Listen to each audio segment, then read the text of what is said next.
আসসালামু আলাইকুম। এখন আমি পটল আলু ভাজি করব। তেল গরম হলে দিয়ে দিলাম পটল আলু পেঁয়াজ ঝাল।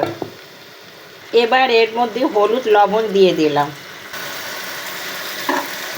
ছোটোবেলার থেকেই পরীক্ষা দিয়ে আসতেছি, শেষে আসে ধরা খেলাম ফেসবুকে। এখানেও বিশাল একটা পরীক্ষা। এই পরীক্ষাতে কত এগোবো জানি না, তবু চেষ্টা করব। ধৈর্য আছে বলে আমার সব কিছু একদিন সফলতা হয়ে আসে। 1 থেকে ম্যাট্রিকের সময় একটা পরীক্ষা, আইএতে একটা পরীক্ষা, বিএতে একটা পরীক্ষা, আবার বিয়ের সময় আরেক রকম পরীক্ষা। তখন মনে হতো কেন যে আল্লাহ বিয়ে দিয়েছিল আমাদের জীবনে। বিয়ের পর দেখলাম শ্বশুরবাড়ি আর বিরাট এক ভয়ঙ্কর পরীক্ষা।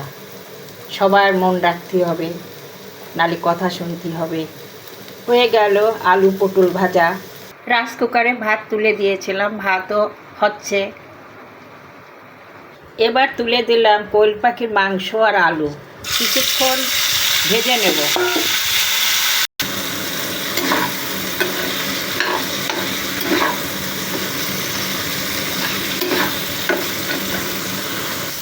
ভালোভাবে কষানোর পর এবার আমি দিয়ে দিলাম রসুন বাটা, পেঁয়াজ বাটা, শুকনো জলের গুঁড়া।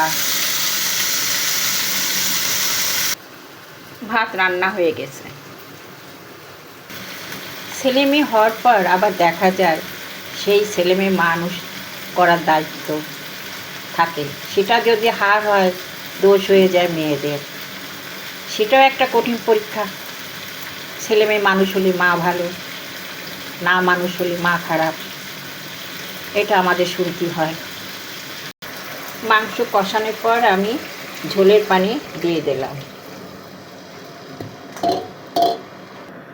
তাই আমি মনে করি আমাদের মেয়েদের সব কিছু শেখা উচিত, কারোর কটু কথা যাতে না শুনতে হয়।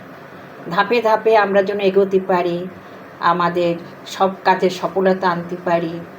প্রথমে শিক্ষা থাকবে, তারপরে থাকবে অর্থনৈতিক ভাবতে হবে, যা কারো কাছে হাত পাততে না হয়। জীবনের সফলতা আনতে গেলে অনেক কষ্ট করতে হয়, তা না হলে কী করে সফলতা আনা যাবে। কোনো কাজে ভেঙে পড়া যাবে না, আমাদের সামনের দিক এগোতেই হবে, যাতে আমরা আরও ভালো কাজে এগোতে পারি। হয়ে গেল কোয়েল পাখি রান্না। এবার কোয়েল পাখির মাংসের মধ্যে দিয়ে দিলাম জিরের গুঁড়ো, গোলমরিচের গুঁড়ো।